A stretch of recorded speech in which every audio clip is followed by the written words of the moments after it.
Hi guys, आप सभी लोगों का बीएस एजुकेशन हिंदी साहित्य में स्वागत है। आज हम लोग यह हिंदी टेस्ट के अंतर्गत दूसरा वीडियो है। इसके पहले हम लोग पहले वीडियो में 10 प्रश्नों को देखे थे। इसमें आज हम लोग क्या है, प्रश्न नंबर 11 से कुछ महत्वपूर्ण प्रश्नों को देखेंगे।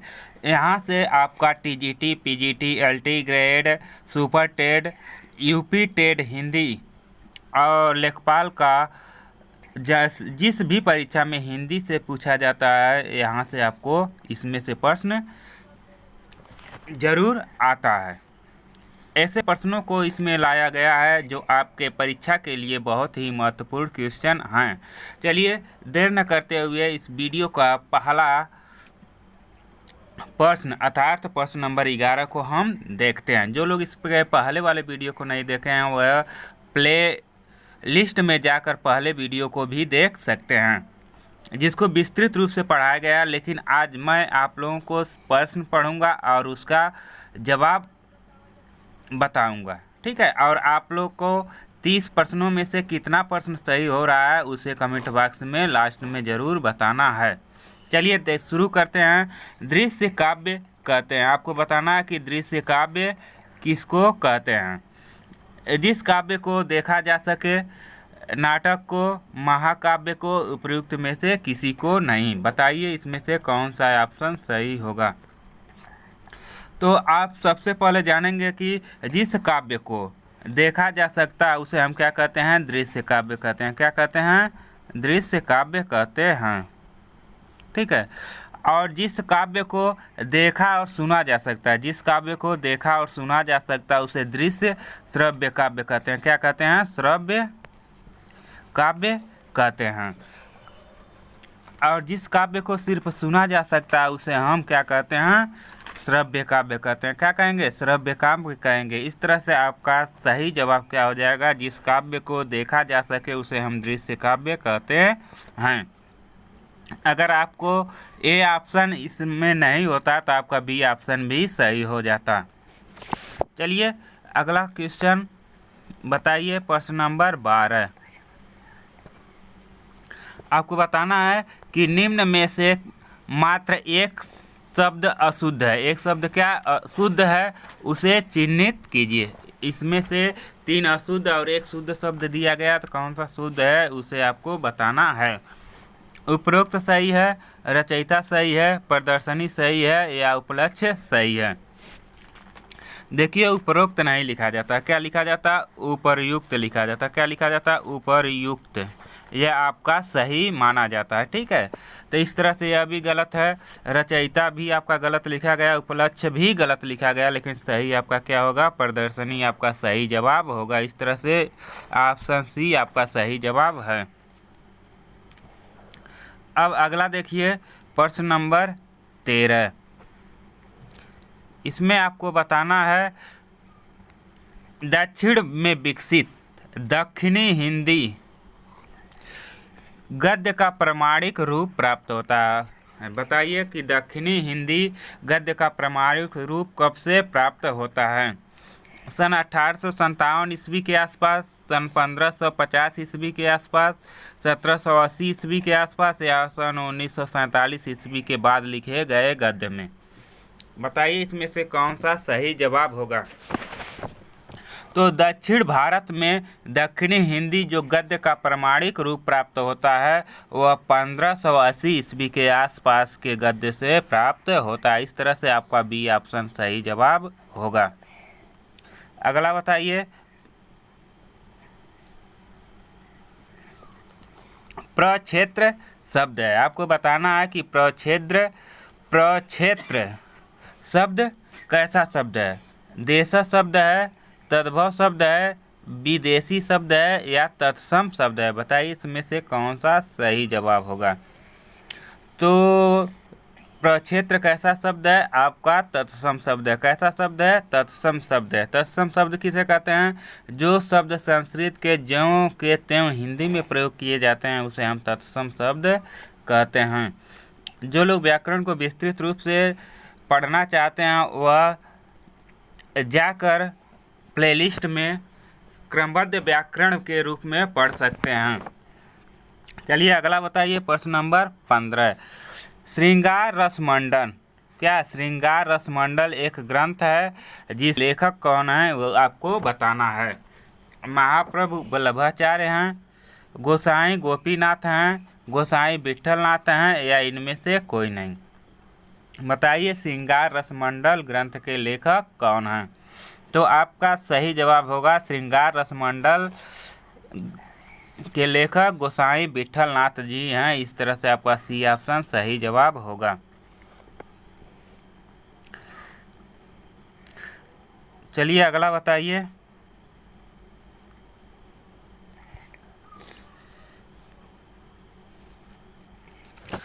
आधुनिक काल को आचार्य रामचंद्र शुक्ल ने क्या नाम दिया था। आपको बताना है कि आधुनिक काल को आचार्य रामचंद्र शुक्ल ने क्या नाम दिया था। नवजागरण काल कहा था, गद्य काल कहा था, पुनर्जागरण काल कहा था, या स्वतंत्रोत्तर काल कहा था। तो आधुनिक काल को रामचंद्र शुक्ल ने गद्य काल नाम दिया था। क्या नाम दिया था। गद्य काल नाम दिया था। किसने। रामचंद्र शुक्ल ने। आपसे इस तरह से भी पूछा जाता है कि आधुनिक काल को गद्य काल नाम किसने दिया। तो आपका जवाब क्या होगा। रामचंद्र शुक्ल ने दिया। अगला बताइए प्रश्न नंबर 17। क्या भूलूं क्या याद करूं। किस कवि की आत्मकथा का एक खंड है। आपको बताना है कि क्या भूलूं क्या याद करूं किस कवि का आत्मकथा का एक खंड है।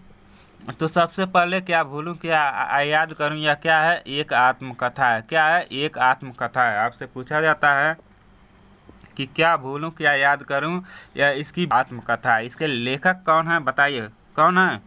महादेवी वर्मा जी हैं, सुमित्रा नंदन पंत जी हैं, जयशंकर प्रसाद जी हैं, या हरिवंश राय बच्चन जी हैं। बताइए कौन सा होंगे। तो इसका सही जवाब आपका डी हो जाएगा। हरिवंश राय बच्चन जी क्या हैं। क्या भूलूं क्या याद करूं के कवि हैं। इन्होंने अपने आत्मकथा को 4 भागों में लिखा है। कितने भागों में लिखा है। 4 भागों में लिखा गया है, जिसे 4 खंड भी कहते हैं। अगला बताइए प्रश्न नंबर 18। इनमें से एक रचना कवि रामधारी सिंह दिनकर की नहीं है। आपको बताना है कि इसमें कौन सी एक रचना रामधारी सिंह दिनकर की नहीं है। हारे को हरिनाम नहीं है, सीपी और शंख नहीं है, कुरुक्षेत्र नहीं है, गीत विहंग नहीं है। तो रामधारी सिंह दिनकर का रचना क्या है। हारे को हरिनाम भी है, सीपी और शंख भी है, और इनकी यह रचना कुरुक्षेत्र बहुत ही प्रसिद्ध रचना है। ये तीनों इनकी रचना है। तो कौन सी नहीं है। गीत विहंगम इनकी रचना नहीं है। अब आपको यह भी पता होना चाहिए कि गीत विहंगम किसका रचना है।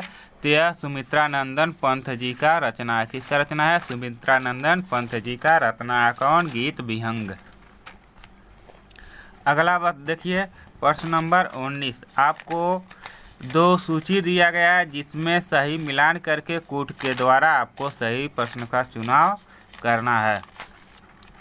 बताइए इसमें कौन सा सही जवाब होगा।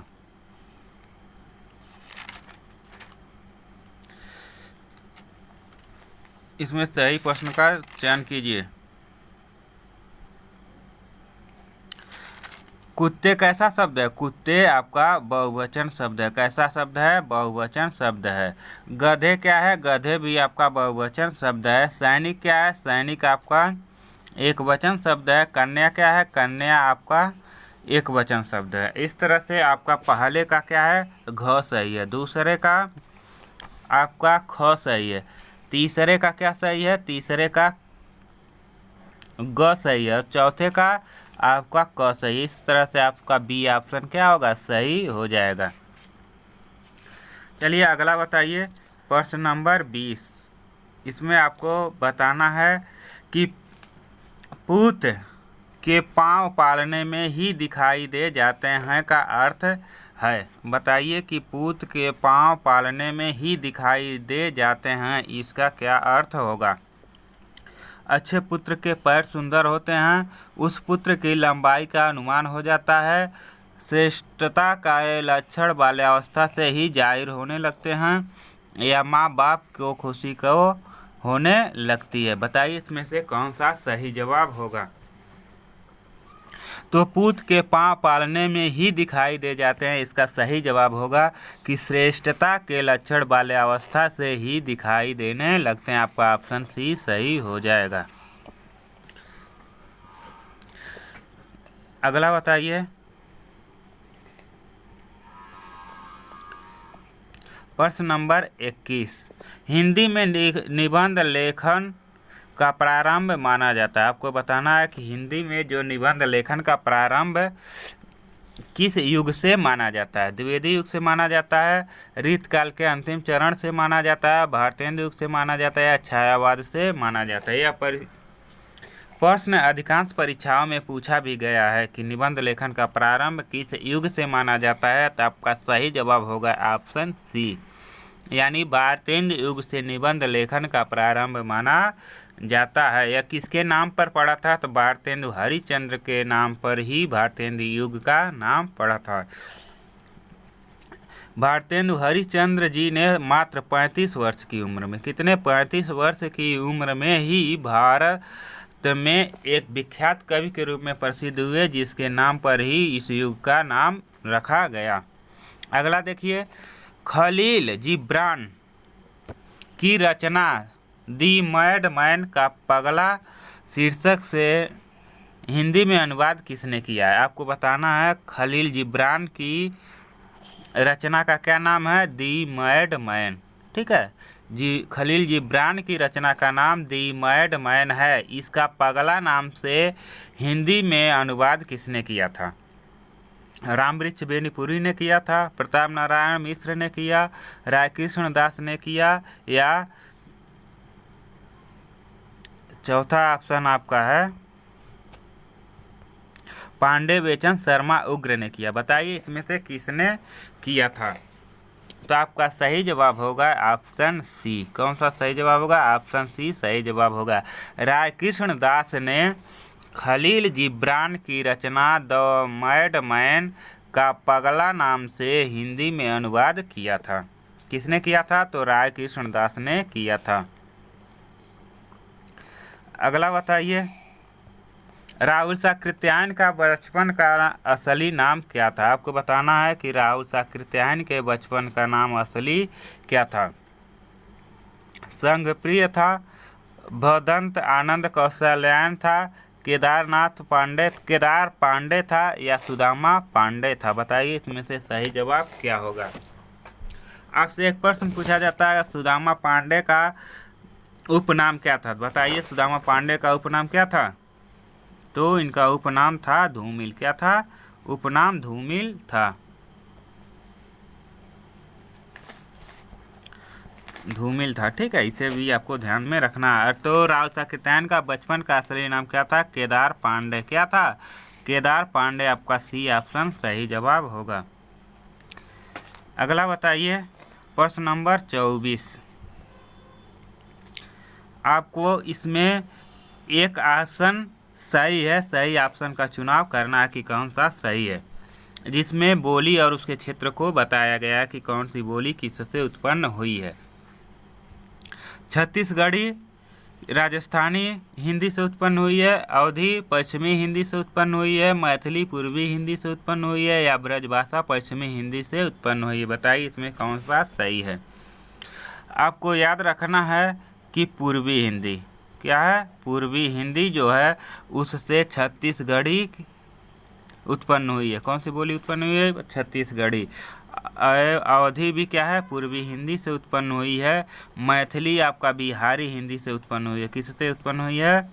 बिहारी हिंदी से उत्पन्न हुई है। तो इस तरह से ये तीनों ऑप्शन क्या होंगे? गलत होंगे, लेकिन आपका सही जवाब क्या होगा? डी, यानी ब्रजभाषा पश्चिमी हिंदी से उत्पन्न हुआ है। आपसे पूछा जाता है ब्रजभाषा किस हिंदी से उत्पन्न हुआ, तो आपको बताना है कि पश्चिमी हिंदी से उत्पन्न हुआ है। अगला बताइए, जिस छंद के पहले तीसरे चरण में 11 तथा दूसरे और चौथे चरण में 13 मात्राएं होती हैं उसे कहा जाता है। यानी पहले और तीसरे चरण में 11 तथा दूसरे और चौथे चरण में 13-13 मात्राएं होती हैं उसे क्या कहते हैं? दोहा कहते हैं, रोला कहते हैं, सोरठा कहते हैं या बरवें कहते हैं। तो ऐसे छंद जिसके पहले और तीसरे चरण में 11-11, दूसरे और चौथे चरण में 13-13 मात्राएं होती हैं उसे हम सोरठा कहते हैं। क्या कहते हैं? सोरठा कहते हैं। सोरठा का ठीक विपरीत क्या होता है? दोहा होता है। क्या होता है? दोहा होता है। इसे भी आपको ध्यान में रखना। दोहा में पहले और तीसरे चरण में कितने मात्राएं होती हैं? 13-13 मात्राएं होती हैं। दूसरे और चौथे में कितनी होती हैं? 11-11 मात्राएं होती हैं। इसे आपको ध्यान में रखना है। चलिए अगला बताइए, प्रश्न नंबर 26। जिसको न निज गौरव तथा निज देश पर अभिमान है, जिसको न निज गौरव तथा निज देश पर अभिमान है, वह नर नहीं नर पशु निरा है और मृतक के समान है। आपको बताना कि यह पंक्ति किस कवि द्वारा लिखा गया है। बताइए कि रामधारी सिंह दिनकर द्वारा लिखा गया है, अयोध्या सिंह उपाध्याय अरियौत द्वारा लिखा गया है, या जयशंकर प्रसाद द्वारा लिखा गया है, या मैथिली शरण गुप्त द्वारा लिखा गया है। बताइए कि जिसको न निज गौरव तथा निज देश पर अभिमान है, वह नर नहीं नर पशु निरा है और मृतक समान है। यह किसके पंक्ति है? क्या हमारे राष्ट्र कवि मैथिली शरण गुप्त द्वारा लिखा गया यह पंक्ति है। अगला बताइए, प्रश्न नंबर 27। आपको बताना प्रश्न नंबर 27 का सही जवाब क्या होगा। बताइए इनमें शब्द शक्ति नहीं है। आपसे बताना है कि इनमें से कौन सा एक शब्द शक्ति नहीं है। व्यंजना नहीं है, अभिधा नहीं है, लक्षणा नहीं है या मुद्रा नहीं है। तो शब्द शक्ति कितने होते हैं? 3 होते हैं। मुख्य रूप से कितने होते हैं? 3 होते हैं। पहला अभिधा होता है, दूसरा लक्षणा होता है, तीसरा व्यंजना होता है। कितने शब्द शक्ति होती हैं? 3 होते हैं। तो कौन सा नहीं होता है? तो मुद्रा आपका शब्द शक्ति नहीं होता, इसलिए आपका सही जवाब क्या होगा? ऑप्शन सी सही जवाब हो जाएगा। अगला बताइए, रामचरितमानस की रचना हुई थी। आपको बताना है कि रामचरितमानस की रचना कब हुआ था। इसके लेखक बताइए कौन है? तो इसके लेखक गोस्वामी तुलसीदास जी हैं। जिन्होंने इसकी रचना कब किया है आपको बताना है। विक्रमी संवत 1680 में, संवत 1531 में, 1549 में या संवत 1631 में। तो रामचरितमानस की रचना विक्रमी संवत 1631 में किया गया था। किसके द्वारा? तुलसीदास के द्वारा किया गया था। ठीक है। अगला बताइए, प्रश्न नंबर 29। पहले भयो पूत ता पीछे भई माय, बरसे कंबल भीजे पानी। आपको बताना है कि ये जो पंक्ति दिया गया, इस पंक्ति को हम क्या कह सकते हैं। यह पंक्ति किसका है? तो यह पंक्ति कबीर दास की है। इसमें पंक्ति को हम क्या कह सकते हैं? शब्द कह सकते हैं, साखी कह सकते हैं, रामायणी कह सकते हैं या उलटबासी कह सकते हैं। बरसे कंबल भीजे पानी, यानी बरस रहा है क्या? कंबल बरस रहा है और भीज क्या रहा है? पानी भीज रहा है। तो इसमें क्या कहा जा रहा है? उल्टा शब्दों को कहा गया है, उल्टी बात कहा गया, इसीलिए यह कैसा होगा? उलटभाषी है। क्या है? उलटभाषी नाम दिया जा सकता है। परीक्षा में पूछा जाता है कि शब्द का क्या अर्थ है। तो शब्द का अर्थ क्या होता है? शब्द क्या होता है? शब्द होता है। इसे आपको ध्यान में रखना है। साखी का अर्थ क्या होता है? शिक्षा या सीख होता है। क्या होता है? शिक्षा या सीख होता है। रामायणी का अर्थ क्या होता है? तो रामायण। क्या होता है? रामायण होता है। इसे भी आपको जानना है। ये तीनों रचनाएं किसकी हैं? तो कबीर दास की हैं। किसकी हैं? कबीर दास की रचनाएं हैं। अगला बताइए, प्रश्न नंबर 30। रीतकाल में जन्म लेने वाले वीर रस के कवि हैं। यह अधिकांश परीक्षाओं में पूछा जाता है कि रीतकाल में जन्म लेने वाले वीर रस के कवि कौन हैं? पद्माकर हैं, चिंतामणि हैं, कवि भूषण हैं या कवि केशवदास हैं? बताइए इसमें से कौन से कवि वीर रस के हैं रीतिकाल में। ठीक है, तो वह सर्वश्रेष्ठ कवि रीतिकाल के भूषण जी हैं। कौन है? भूषण जी वीर रस के कवि थे। और बाकी लोग क्या श्रृंगार रस में रचनाएं करते थे रीतकाल में, लेकिन कवि भूषण ने वीर रस में काव्य रचनाएं किया था। ठीक है, तो अगला बताइए प्रश्न नंबर 31, हिंदी साहित्य के भक्ति काल को कहा जाता है। आपको बताना है कि हिंदी साहित्य के भक्ति काल को क्या कहा जाता है, किस और नाम से जानते हैं? आस्था युग से, आस्तिक युग से, स्वर्ण युग से या ज्ञान और दर्शन युग से जानते हैं? बताइए इसमें कौन सा सही होगा? तो भक्ति काल को स्वर्ण युग के नाम से जानते हैं। स्वर्ण युग किसने कहा? तो स्वर्ण युग भक्ति काल को सबसे पहले ग्रियर्सन ने कहा था। किसने कहा था?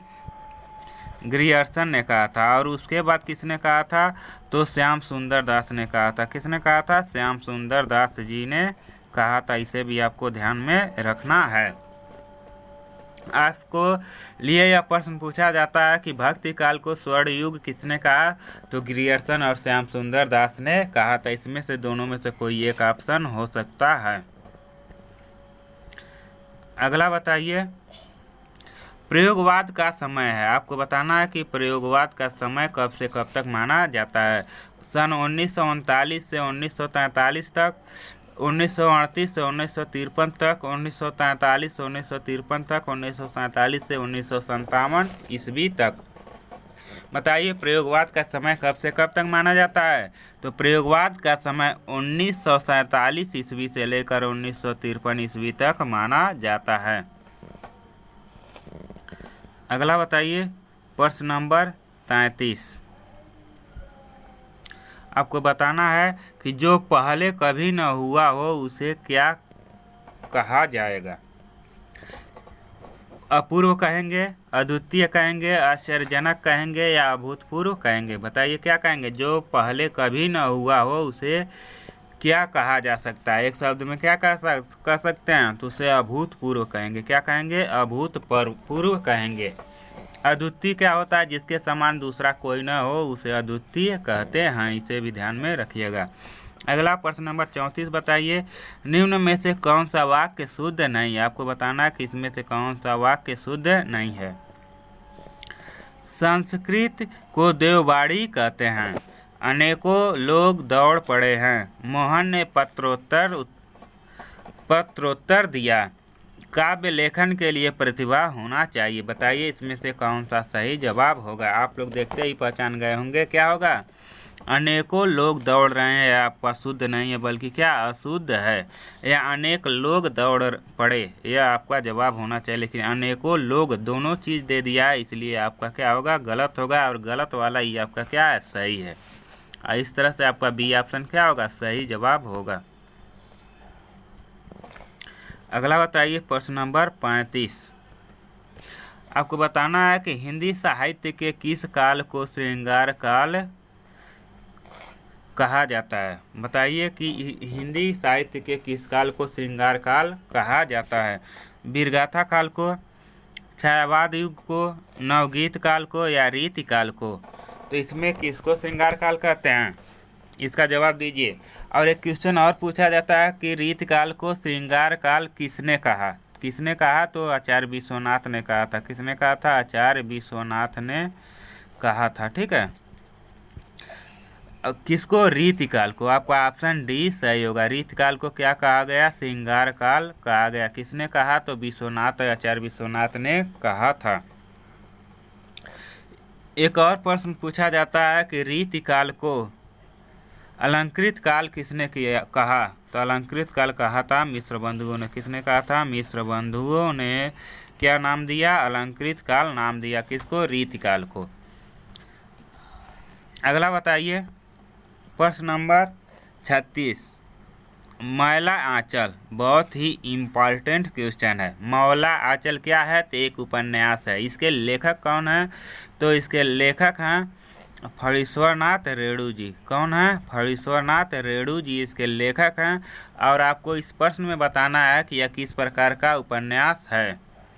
बताइए। समाजवादी सामाजिक उपन्यास है, ललित उपन्यास है, प्रगतिवादी उपन्यास है या आंचलिक उपन्यास है? तो मैला आंचल जो उपन्यास है यह एक आंचलिक उपन्यास है। कैसा उपन्यास है? आंचलिक उपन्यास है। इस तरह से ऑप्शन डी आपका सही जवाब होगा। प्रश्न नंबर 37 बताइए कि निम्नलिखित पत्रिकाओं में कौन सी एक का प्रकाशन भारतेंदु युग में हुआ था। आपको 4 पत्रिकाओं के नाम दिया गया, इसमें से बताना है कि कौन सा पत्रिका भारतेंदु युग में हुआ था। मधुकर हुआ था, साहित्य भास्कर का हुआ था, कादम्बनी का हुआ था या आनंद कादम्बनी का प्रकाशन हुआ था। बताइए भारतेंदु युग में किस पत्रिका का प्रकाशन हुआ था? तो भारतेंदु युग में आनंद कादम्बनी पत्रिका का प्रकाशन हुआ था। इसके लेखक यानी प्रकाशकर्ता कौन है? तो बद्री नारायण चौधरी प्रेमघन है। कौन है? बद्री नारायण चौधरी प्रेमघन जी इसके संपादक थे। और एक चीज़, यह कब प्रारंभ हुआ था? तो 1881 में। कब प्रारंभ हुआ था? 1881 में प्रारंभ हुआ था। कहाँ से? तो मिर्ज़ापुर से। कहाँ से प्रारंभ हुआ था? तो मिर्ज़ापुर से यह शुरुआत किया गया था इसका प्रकाशन। और प्रकाशन किसने कराया था? तो बद्री नारायण चौधरी प्रेमघन जी ने इसका प्रकाशन शुरू कराया था। चलिए अगला बताइए। प्रश्न नंबर 38। काव्य का कौन सा रूप है जिसके छंदों में अर्थ की दृष्टि से पूर्वापर शब्द का निर्वाह नहीं होता है? आपको बताना है कि ऐसा कौन सा काव्य है जिसमें पूर्वापर संबंध का निर्वाह नहीं होता है। प्रबंध काव्य में नहीं होता है, खंड काव्य में, मुक्तक काव्य में या महाकाव्य में? बताइए इसमें से किस काव्य में अर्थ की दृष्टि से पूर्वापर संबंध का निर्वाह नहीं होता है? तो मुक्तक काव्य में अर्थ की दृष्टि से पूर्वापर संबंध का निर्वाह नहीं होता है। और आपसे पूछा जाता है मुक्तक काव्य के प्रणेता या जन्मदाता कौन है? तो सूर्यकांत त्रिपाठी निराला जी हैं। कौन है? सूर्यकांत त्रिपाठी निराला जी मुक्तक काव्य के प्रणेता माने जाते हैं। अगला बताइए प्रश्न नंबर 39। आपको बताना है कि निम्नलिखित में कौन सा अर्थालंकार, बताइए कि इसमें से कौन सा अर्थालंकार का है। श्लेष अलंकार है, रूपक अलंकार है, यमक अलंकार है या अनुप्रास अलंकार है? बताइए इसमें से कौन सा अर्थालंकार है। आप लोग पढ़े हैं अलंकार के कितने भेद होते हैं? 2 भेद होते हैं। पहला शब्दालंकार, दूसरा अर्थालंकार होता है। तो आपका श्लेष अलंकार क्या है? शब्दालंकार। क्या है? शब्दालंकार है। क्या है? शब्दालंकार है। और यमक भी आपका शब्दालंकार है और अनुप्रास भी आपका शब्दालंकार है। तो कौन सा अर्थालंकार हो जाएगा? रूपक अलंकार क्या है? आपका अर्थालंकार है। इसलिए ऑप्शन बी आपका सही जवाब होगा। अगला बताइए प्रश्न नंबर 40 और आज का यह अंतिम प्रश्न है। भारत में इनमें से एक भाषा परिवार की भाषाएं प्रचलित नहीं है। आपको बताना है कि भारत में इनमें से कौन सी एक ऐसी भाषा परिवार है जो भारत में प्रचलित नहीं है।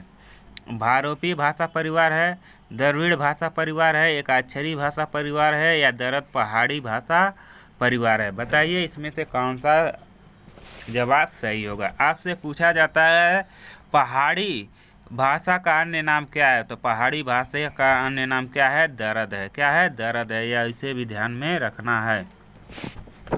इस प्रश्न का सही जवाब हो जाएगा, क्या होगा? एकाक्षरी भाषा परिवार भारत में प्रचलित भाषा परिवार नहीं है, बल्कि कौन सी है? भारोपी भाषा परिवार यह भारत में प्रचलित है, द्रविड़ भाषा परिवार भारत में प्रचलित है, दरद और पहाड़ी भाषा परिवार यह भी भारत में प्रसिद्ध है। कौन सबसे ज़्यादा बोली जाती है? तो भारोपी भाषा परिवार जो है यह भारत में सबसे अधिक बोली जाने वाली भाषा परिवार कौन सा? तो भारोपी भाषा परिवार सबसे अधिक भारत में बोली जाने वाली भाषा है। इसी के साथ आप लोगों को आज 30 प्रश्न कंप्लीट होते हैं और आपको इन 30 प्रश्नों में कितना प्रश्न सही हो रहा है उसे कमेंट बॉक्स में बताना है। और अगर आप लोग का सहयोग रहा तो मैं आप लोगों को 3000 प्रश्नों को इसी तरह से कंप्लीट कराऊंगा। और एक चीज़ और, आप लोग इस तरह से पढ़ना चाहते हैं, आप विस्तृत दोनों वीडियो देखिए और जिस तरह से आपको पढ़ना चाहते हैं उस तरह से अपने कमेंट करके बताएं और उसी आधार पर मैं अपना अगला वीडियो बनाऊंगा। चलिए इसी के साथ इस वीडियो को यहीं समाप्त करते हैं, फिर मिलते हैं अगले वीडियो में। तब तक के लिए जय हिंद, जय भारत।